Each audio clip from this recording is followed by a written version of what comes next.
Hi good morning. നമുക്കിന്ന് വളരെ എളുപ്പത്തിൽ ഒരു വറുത്തരച്ച മുട്ടക്കറി തയ്യാറാക്കിയാലോ. വറുത്തരച്ച മുട്ടക്കറി എന്ന് പറയുമ്പോൾ ഇത് നമ്മൾ കുക്കറിലാണ് കേട്ടോ തയ്യാറാക്കുന്നത്. കുക്കറിൽ എങ്ങനെയാണ് വറുത്തരച്ച മുട്ടക്കറി തയ്യാറാക്കുന്നതെന്ന് അറിയണ്ടേ? നമുക്ക് വീഡിയോ കാണാം. നമുക്ക് നമ്മുടെ ഇൻഗ്രീഡിയൻസ് നോക്കാം. ഞാനിപ്പോൾ 3 മുട്ട വേവിച്ചെടുത്തിട്ടുണ്ട്. അതിലേക്കായിട്ട് 4 മീഡിയം വലിപ്പമുള്ള സവോള എടുത്തിട്ടുണ്ട്. വലിയ സവോളയാണെങ്കിൽ 3 എണ്ണം തന്നെ എടുത്താൽ മതി. പിന്നെ ഒരു തക്കാളി ഇതുപോലെ നീളത്തിൽ കട്ട് ചെയ്തെടുത്തിട്ടുണ്ട്. ഒരു ചെറിയ തക്കാളിയാണ് കട്ട് ചെയ്തെടുത്തിട്ടുള്ളത്. പിന്നെ ഒരു 3 ടേബിൾ സ്പൂൺ തേങ്ങ ചിരവിയതും ഒരു വലിയ പീസ് ഇഞ്ചി എടുത്തിട്ടുണ്ട്. പിന്നെ വെളുത്തുള്ളി വേണമെന്നുണ്ടെങ്കിൽ 2 അല്ലി വെളുത്തുള്ളി എടുക്കാം. അതിൽ കൂടുതൽ വെളുത്തുള്ളി വേണ്ട. 4-5 കാഷ്നട്ട് എടുത്തിട്ടുണ്ട്. ഇത് ഓപ്ഷണലാണ്, വേണമെങ്കിൽ ചേർക്കാം, ചേർത്തില്ല എന്ന് വെച്ചാലും കുഴപ്പമൊന്നുമില്ല. പച്ചമുളക് വേണ്ട കേട്ടോ, നമ്മൾ ഈ കറിയിലേക്ക് പച്ചമുളക് ചേർക്കുന്നില്ല. ആദ്യം നമുക്ക് ഈ സവോള ഒന്ന് വഴറ്റിയെടുക്കണം. സവോള ഒരുപാട് വഴറ്റേണ്ട ആവശ്യമില്ല, നമ്മൾ കുക്കറിലാണ് കറി ഉണ്ടാക്കാൻ പോകുന്നത്. അപ്പോൾ നമുക്ക് ആദ്യം കുക്കർ ചൂടാക്കിയെടുക്കാം. അപ്പോൾ നമ്മൾ കുക്കർ ചൂടാക്കിയിട്ട് കുക്കറിലേക്ക് ഞാൻ വെളിച്ചെണ്ണ ചേർത്തിട്ടുണ്ട്. വെളിച്ചെണ്ണയിൽ തന്നെ ഈ ഒരു കറി ചെയ്യാം. ഇതിലേക്ക് നമ്മൾ കട്ട് ചെയ്ത് വെച്ചിരിക്കുന്ന സവോള ചേർത്ത് കൊടുക്കാം. സവോളയിലേക്ക് ഒരു 1/2 ടീസ്പൂൺ ഉപ്പ്, 4-5 ഇതിൽ കറിവേപ്പില ഇത്രയും ചേർത്തിട്ട് നന്നായിട്ടൊന്ന് വഴറ്റിയെടുക്കുക. ഒരു മിനിറ്റ് ഒന്ന് ഇളക്കി വഴറ്റിയാൽ മതി കേട്ടോ, ഒരുപാട് സമയം വഴറ്റിയെടുക്കണ്ട. 1 മിനിറ്റ് ഒന്ന് ഇളക്കി ആ ഉപ്പ് സവോളയുടെ എല്ലാ ഭാഗത്തേക്കും ആയി വരുന്ന രീതിയിൽ ഒന്ന് വഴറ്റി കൊടുക്കുക. ഇനി നമുക്കിതിലേക്ക് ഒരു 1/2 കപ്പ് ചൂടുവെള്ളം ചേർത്തിട്ട് ഒന്ന് അടച്ചു വയ്ക്കാം. ചൂടുവെള്ളം തന്നെ ചേർക്കണം.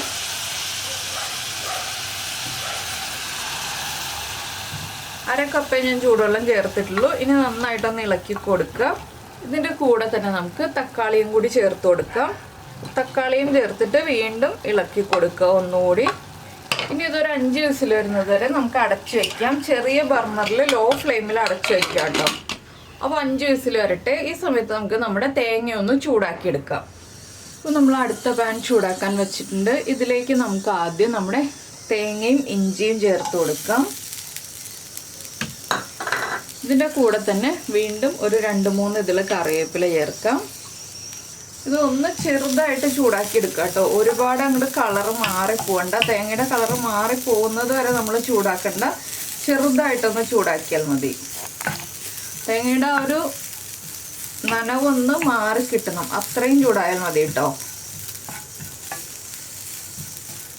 ഒരു 2 മിനിറ്റൊക്കെ മീഡിയം ഫ്ലെയിമിൽ വെച്ചൊന്ന് ചൂടാക്കിയെടുക്കുക. ഇതിലേക്ക് നമുക്ക് കാഷ്നട്ടും കൂടി ചേർത്ത് കൊടുക്കാം. കാഷ്നട്ട് ഇല്ലെങ്കിൽ കപ്പലണ്ടി ചേർത്താലും മതി, രണ്ടും ചേർത്തില്ലെങ്കിലും കുഴപ്പമില്ല. പക്ഷെ കാഷ്നട്ട് ചേർക്കുകയാണെങ്കിൽ കൂടുതൽ ടേസ്റ്റ് ഉണ്ടാവും. ഇതുപോലെ തേങ്ങ വറുത്തെടുക്കുമ്പോൾ നമ്മൾ തേങ്ങ മിക്സിയിൽ ഒന്ന് പൾസ് ചെയ്തിട്ട് വറുത്തെടുക്കുകയാണെന്നുണ്ടെങ്കിൽ നമുക്ക് തേങ്ങ ഒരുപോലെ കിട്ടും കേട്ടോ വറുത്തെടുക്കാനായിട്ട്. അല്ലെങ്കിൽ തേങ്ങ ചിരവുമ്പോൾ ചെറുതായിട്ട് ചിരവിയെടുക്കുക. അപ്പോൾ ഒരേ വലിപ്പത്തിൽ തേങ്ങ ചിരവിയെടുക്കുക. അങ്ങനെയാകുമ്പോൾ നമുക്ക് വളരെ എളുപ്പത്തിൽ തേങ്ങ വറുത്തെടുക്കാം. എൻ്റെ കയ്യിലുള്ള തേങ്ങ ഇപ്പോൾ പല വലിപ്പത്തിലാണ് ചിരവിയെടുത്തിട്ടുള്ളത്. അപ്പോൾ നമ്മുടെ തേങ്ങ ഒന്ന് ചൂടായി വരുന്നുണ്ട്. ഈ ഒരു സമയത്ത് നമുക്കിതിലേക്ക് പൊടികൾ ചേർത്ത് കൊടുക്കാം.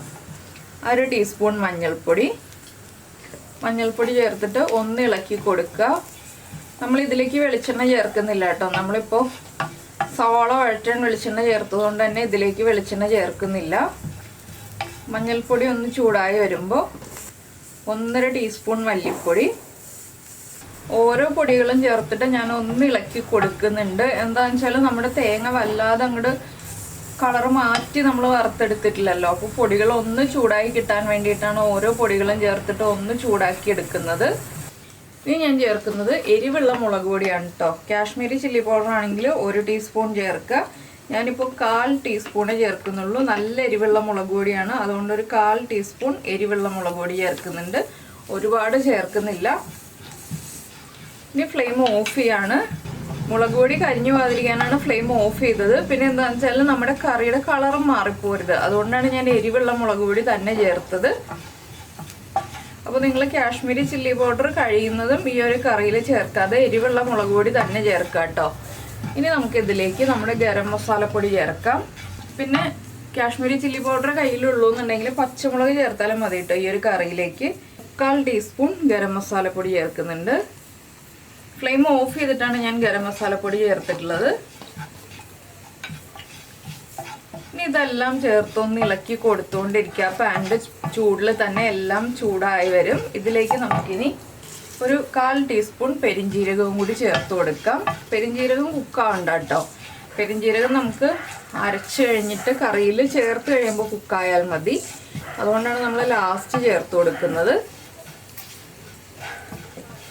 ഇനി ഇതൊന്ന് ചൂട് മാറി വന്നിട്ട് ആദ്യം ഒന്ന് പൊടിച്ചെടുക്കുക. അതിനുശേഷം വെള്ളം ചേർത്ത് അരച്ചെടുക്കുക. ഒരുപാട് വെള്ളം ചേർത്ത് അരയ്ക്കരുത്. എന്താണെന്ന് വെച്ചാൽ നമ്മുടെ കറി എന്ന് പറയുന്നത് ഒരുപാട് വെള്ളമുള്ള ആ ഒരു ഗ്രേവി കൂടിയ കറിയല്ല, കുറച്ച് കുറുകിയിരിക്കുന്ന ഒരു കറിയാണ്. അപ്പോൾ നമുക്കിത് ചൂട് മാറിയിട്ട് അരച്ചെടുക്കാം. അപ്പോൾ നമ്മുടെ കുക്കർ ഈ സമയത്ത് 5 വിസിൽ വന്നോളും. നമ്മുടെ അരപ്പിനുള്ള മിക്സ് നമ്മൾ മിക്സിയുടെ ജാറിലേക്ക് മാറ്റിയിട്ടുണ്ട്. ഇതിനി ഒന്ന് പൊടിച്ചെടുക്കാം. അപ്പോൾ നമ്മൾ നമ്മുടെ അരപ്പിൻ്റെ മിക്സ് പൊടിച്ചെടുത്തിട്ടുണ്ട്. ഇനി ഇതിലേക്ക് കുറച്ച് വെള്ളം ചേർത്ത് നന്നായിട്ട് അരച്ചെടുക്കാം. അപ്പോൾ നമ്മുടെ അരപ്പ് ഇതാ നന്നായിട്ട് അരച്ചെടുത്തിട്ടുണ്ട്. ഇനി നമുക്ക് അരപ്പ് മാറ്റി വയ്ക്കാം. കുക്കറിൻ്റെ പ്രഷർ പോയി കഴിഞ്ഞിട്ട് ബാക്കിയുള്ള കാര്യങ്ങൾ ചെയ്യാം. അപ്പോൾ നമ്മുടെ കുക്കറിൻ്റെ പ്രഷർ പോയിട്ടുണ്ട്. നമുക്കൊന്ന് തുറക്കാം. കണ്ടോ, തക്കാളിയും സവോളയൊക്കെ കുക്കായി വന്നിട്ടുണ്ട്. നന്നായിട്ടൊന്ന് ഇളക്കി ഉടച്ചെടുക്കുക. ഫ്ലെയിം ഓൺ ചെയ്യുക കേട്ടോ.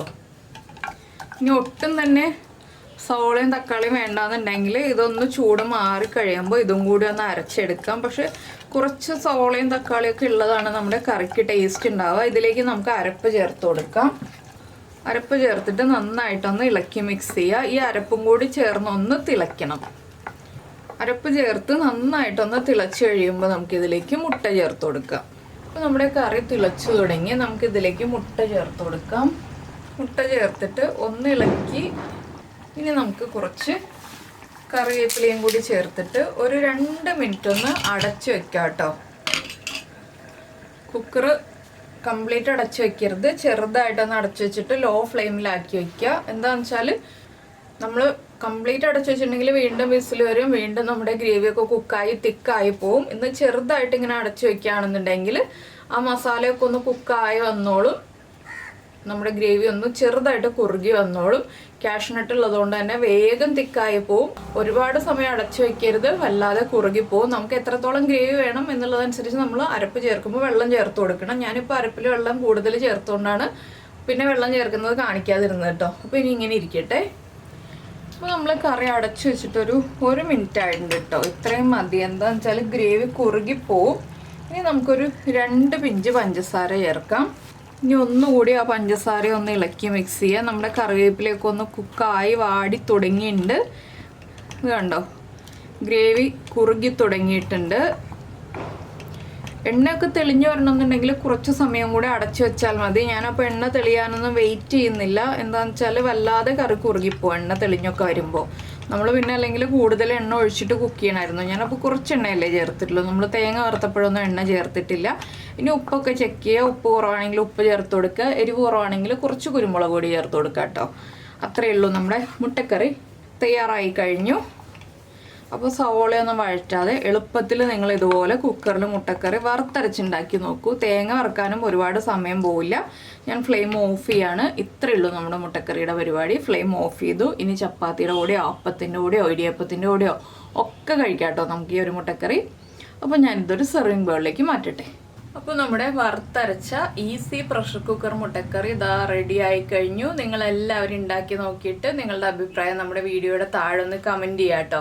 അതുപോലെ തന്നെ ഇഷ്ടപ്പെട്ട റെസിപ്പി ആണെങ്കിൽ ഒന്ന് ലൈക്ക് ചെയ്യാനും കൂടി മറന്നുപോയില്ലല്ലോ. പിന്നെ നമ്മുടെ വീഡിയോ പ്രസൻറ്റ് ചെയ്യുന്ന രീതിയൊക്കെ ഇഷ്ടമായി എന്നുണ്ടെങ്കിൽ നമ്മുടെ ചാനലൊന്ന് സബ്സ്ക്രൈബ് ചെയ്ത് സപ്പോർട്ട് ചെയ്യണേ. അപ്പോൾ നമുക്ക് നമ്മുടെ അടുത്ത റെസിപ്പിയുമായിട്ട് അടുത്ത ദിവസം വീണ്ടും കാണാം.